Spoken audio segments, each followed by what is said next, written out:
예수님은 마태복음 6장에서 성숙한 제자가 되는 데 있어서 두 가지 주의할 점을 말씀하셨습니다. 하나는 종교적인 생활에서 의식을 주의해야 하고요. 또 하나는 일상적인 생활에서 염려를 주의해야 합니다.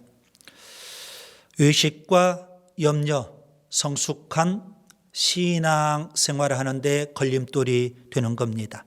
이제 마태복음 7장을 보도록 합니다.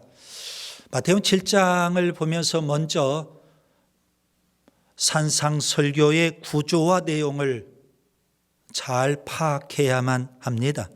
산상설교를 한편의 설교로 볼 때 마태복음 7장은 구조적으로 산상설교의 결론에 해당이 되고요. 내용적으로 보면 마태복음 6장의 내용의 연속선상에 있습니다. 예수님이 한편의 설교를 하시는데 마태복음 6장의 내용 따로 마태복음 7장 내용 따로 그렇게 말씀하시지 않았을 겁니다. 그래서 마태복음 7장은 6장과 연속성이 있다. 이렇게 우리가 먼저 보면서 마태복음 7장을 대하셔야 합니다. 마태복음 6장에서 방금 말씀드린 대로 예수님 두 가지를 말씀하셨죠. 종교적인 생활에서 의식, 일상적인 생활에서 염려. 이것은 개인적인 측면일 겁니다. 이제 마태복음 7장에서 예수님은 공동체적인 측면을 말씀하고 계십니다. 1절부터 12절까지 제자 공동체를 염두에 두고 말씀하셨고, 그리고 13절부터 27절은 산상설교 전체의 결론입니다. 산상설교를 맨 처음 강의할 때 산상설교의 주제는 세 가지라고 서두에 말씀을 드렸습니다. 첫째, 예수님이 전파하신 복음이고, 둘째, 예수님이 요구하신 제자도이며, 셋째, 예수님이 약속하신 천국, 이것이 바로 산상설교입니다. 예수님은 공생애를 시작하시면서 베드로, 안드레, 야고보, 요한 이렇게 제자들을 부르셨습니다. 그리고 그들을 제자 훈련을 시키십니다. 일종의 제자들에게 제자도를 요구하셨던 겁니다. 3년 동안 예수님과 함께하며 제자 훈련을 받았던 예수님의 제자들, 이제 예수님이 승천하실 때 그들을 사도로서 사명을 맡기시는 겁니다. 제자 공동체, 곧 사도 공동체, 이것이 오늘 우리 교회에 해당이 되는 겁니다. 예수님은 제자 공동체가 성숙한 제자 공동체가 되기를 원하십니다. 그것이 바로 예수님이 요구하신 제자도이고요. 그 핵심이 산상설교, 이렇게 설명할 수 있겠습니다. 제자 공동체가 성숙한 공동체가 되려면 어떻게 해야 될까요? 자, 공동체적인 측면을 우리가 이제 마태복음 7장에서 살펴봐야 되는데, 예수님은 맨 먼저 형제를 비판하지 말라 이렇게 말씀하십니다. 여러분, 여기에서 예수님이 말씀하신 비판은 긍정적인 의미의 비판이 아니라 부정적인 의미의 비판을 가리키는 겁니다. 곧 건설적인 비판이 아니라 악의적인 비판을 의미한다고 볼 수 있습니다. 따라서 비판한다, 이 말은 악의적으로 비방한다, 비난한다, 정죄한다, 심지어 저주한다, 그런 의미가 이 말 속에 담겨 있는 겁니다. 여러분, 공동체 안에서 우리가 서로 사랑하고 서로 교제를 나누고 서로 격려하고 서로 감싸주면 얼마나 좋겠습니까? 그런데 공동체 안에서 형제들끼리 서로 비난하고, 그것도 악의적으로 비난하고 정죄하고, 그렇다면 이 공동체가 제대로 세워질 수 없는 겁니다. 성숙한 공동체가 될 수 없는 겁니다. 여러분, 비난이 난무하면 그 공동체는 조만간에 파괴될 수밖에 없을 겁니다. 어떤 사람은 예수님께서 비판하지 말라 이 말씀을 비판 자체를 금지하신 것으로 오해하기도 합니다.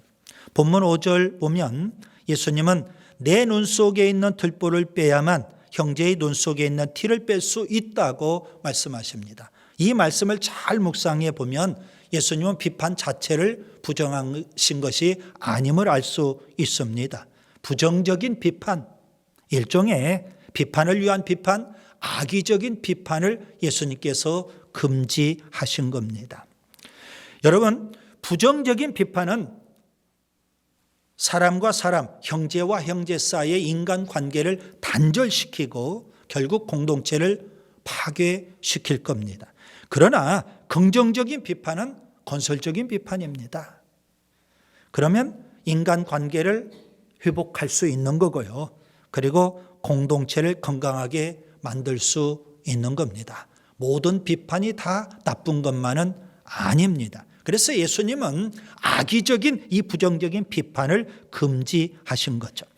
또 어떤 사람은 예수님께서 비판하지 말라 이 말씀을 분별하지 말라는 말씀으로 오해하기도 합니다.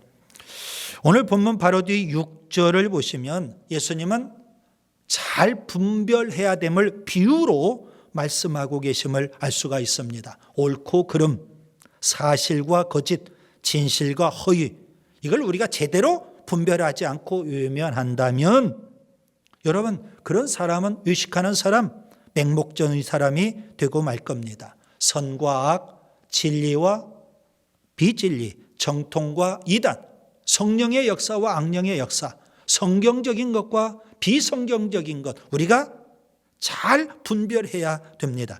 고린도전서 2장 13절 14절, 영적인 일은 영적인 것으로 분별하느니라.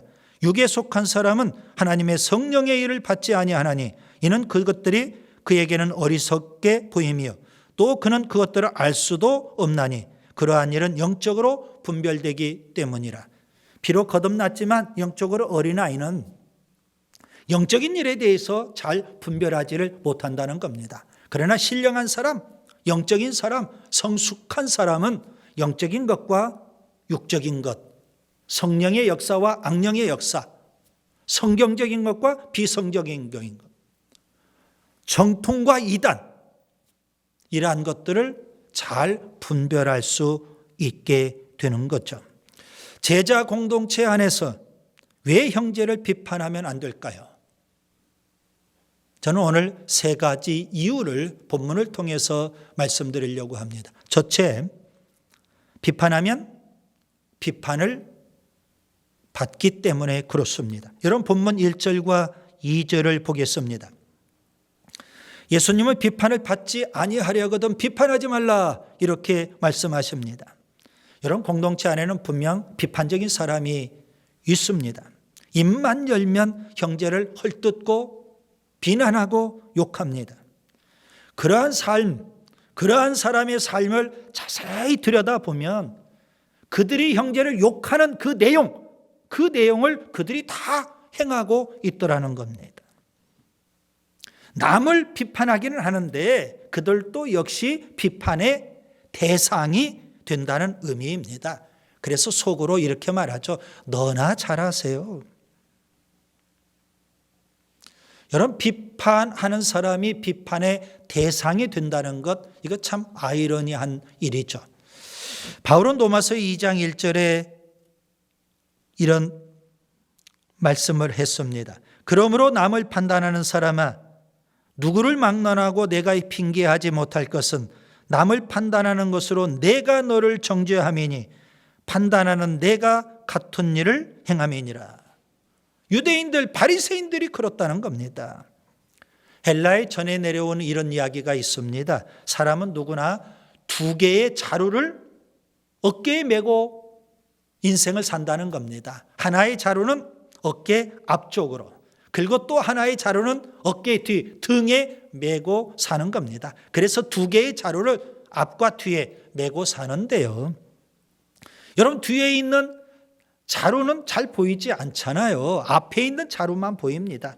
이 앞에 있는 자루에 다른 사람의 허물, 잘못, 실수 이러한 것들 비난하는 내용들을 다 담는 겁니다. 그렇게 인생을 산다는 거예요. 그런데 신기하게도 사람 몸이 앞으로 기울지를 않는다는 거예요. 왜요? 내 등 뒤에 있는 자루에도 비난이 가득 담겨 있다는 겁니다. 다른 사람이 나를 동일하게 비난하고 있다는 거죠. 그래서 내가 남을 비난하는 그 내용은 내 앞자루에 담기고, 다른 사람이 나를 비난하는 내용은 내 뒷등에 있는 자루에 담기고, 그래서 그 사람은 균형을 이루고 살게 되는 거죠. 참 안타깝죠, 여러분. 비판은 비판을 낳는다, 그런 말이 있죠. 비판이 악순환되는 겁니다. 일종의 산울림의 원리와 같습니다. 내가 비판하면 그 비판이 그대로 메아리 쳐서 더 크게 나에게 다가오는 경우입니다. 여러분, 손가락의 원리를 잘 아시죠? 내가 상대방을 손가락을 가리키면서 비난하면 한 손가락은 상대방을 가리키는 거지만 세 손가락은 나를 가리키고 있는 겁니다. 나는 상대방을 하나 비난하지만 오히려 세 가지 비난을 내가 더 당할 수도 있다는 것을 우리가 알아야 되는 겁니다. 왜 공동체 안에서 형제를 비판하면 안 될까요? 나도 역시 똑같이 비판을 받기 때문에 그렇습니다. 어찌 다른 사람의 비판만 받고 끝날까요? 성경은 이렇게 말씀합니다. 로마서 2장 2절과 3절. 이런 일을 행하는 자에게 하나님의 심판이 진리대로 되는 줄 우리가 아노라. 이런 일을 행하는 자를 판단하고도 같은 일을 행하는 사람아, 내가 하나님의 심판을 피할 줄로 생각하느냐. 여러분, 내가 왜 비판하면 안 돼요? 다른 사람이 나를 동일하게 비판하니까. 그런데 그 비판으로 끝나는 것이 아니라 우리에게는 하나님의 심판, 하나님의 비판이 있다는 사실입니다.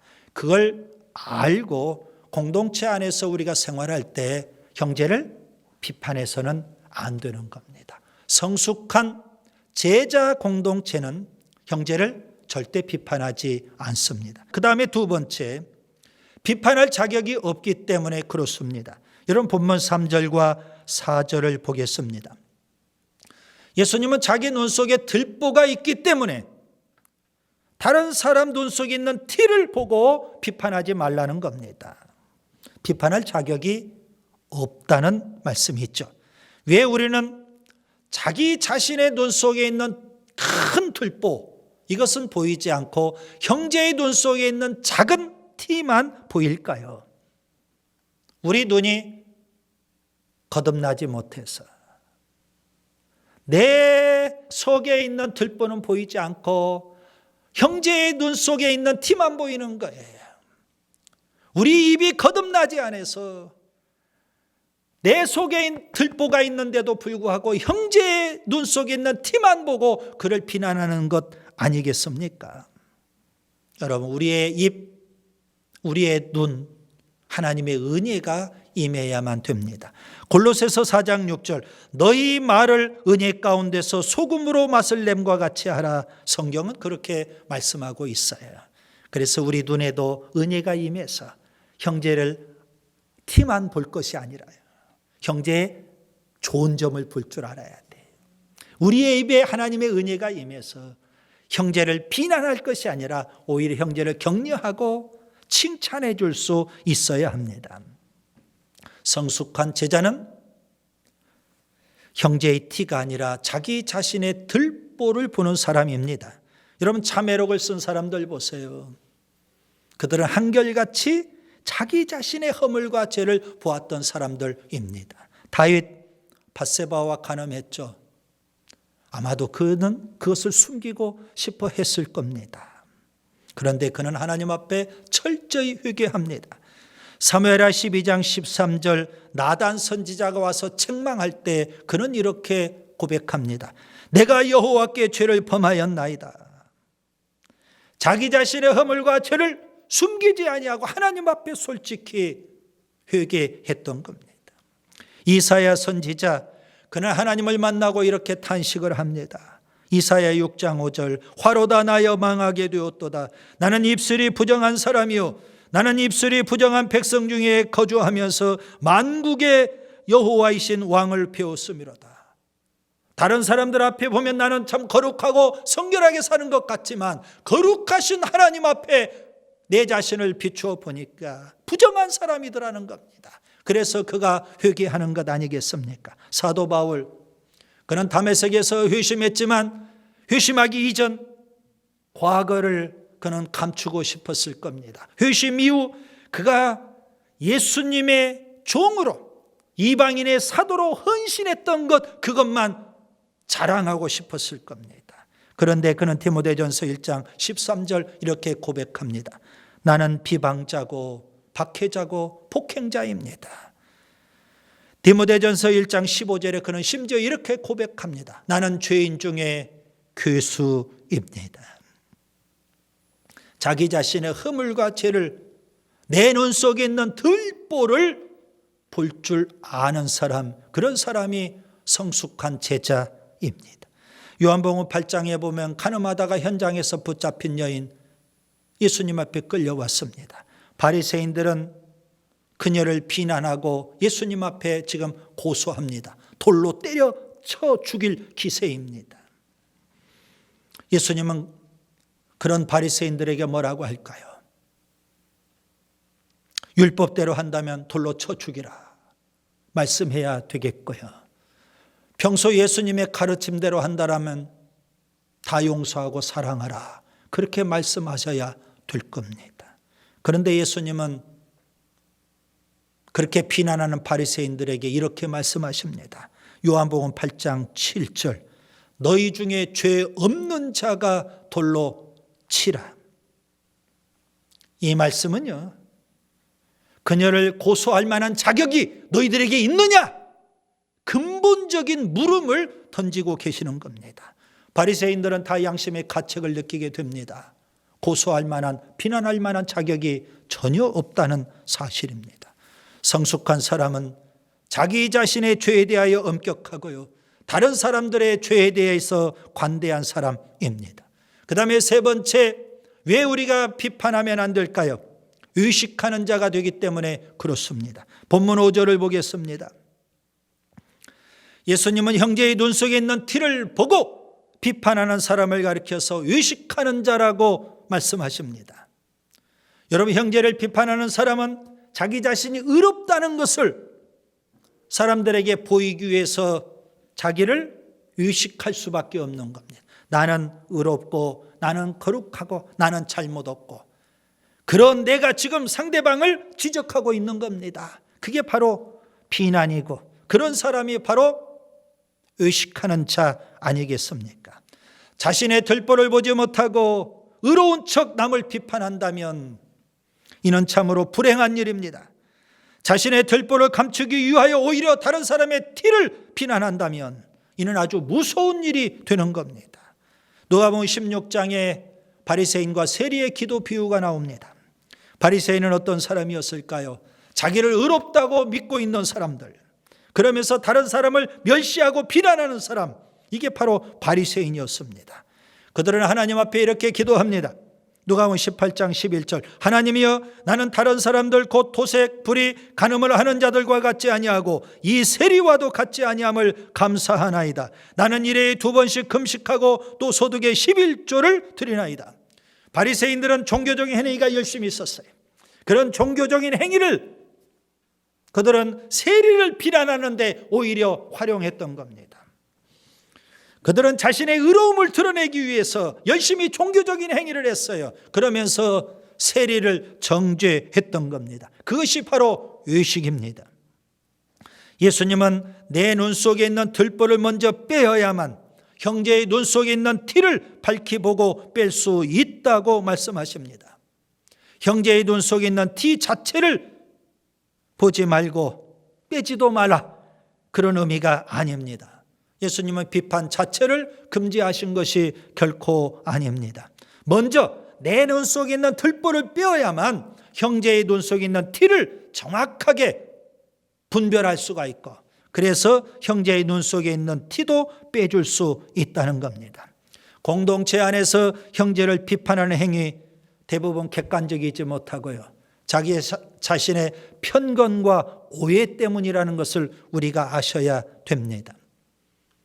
나의 편견 때문에, 나의 오해 때문에 상대방을, 형제를 비난하고 욕하고 정죄하는 경우들이 의외로 많다는 사실입니다. 요한복음 1장에 보면 나다나엘이라는 예수님의 제자가 나옵니다. 빌립이 나사렛 예수를 나다나엘에게 소개를 합니다. 그런데 나다나엘은 나사렛 예수에 대한 편견을 갖고 있었습니다. 나사렛에서 무슨 선한 것이 날 수 있겠느냐 이렇게 말합니다. 그는 편견으로 예수님을 비난했지만 예수님은 그에 대해서 이렇게 말씀하십니다. 요한복음 1장 47절 보라 이는 참으로 이스라엘 사람이라 그 속에 간사한 것이 없도다. 나다나엘은 우리처럼 편견의 눈으로 형제를 바라보고 비난하는 거예요. 그러나 예수님은 긍정의 눈으로 형제를 바라보고 격려하고 칭찬하고 있는 겁니다.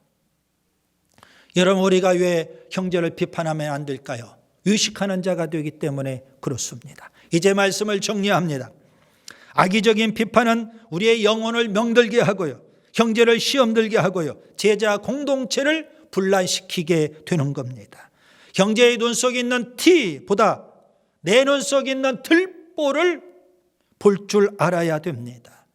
내 눈 속에 있는 들보를 보지 못하고 형제의 눈 속에 있는 티만 본다면 그 사람은 의식하는 자, 성숙하지 못한 자입니다. 형제의 눈 속에 있는 티보다 내 눈 속에 있는 들보를 보는 자가 성숙한 제자가 될 수 있습니다. 형제의 눈 속에 있는 티를 비판하기 전에 자신의 눈 속에 있는 들보를 보고 먼저 제거하는 성숙한 제자 공동체, 우리 비전 공동체가 되는 줄 믿습니다.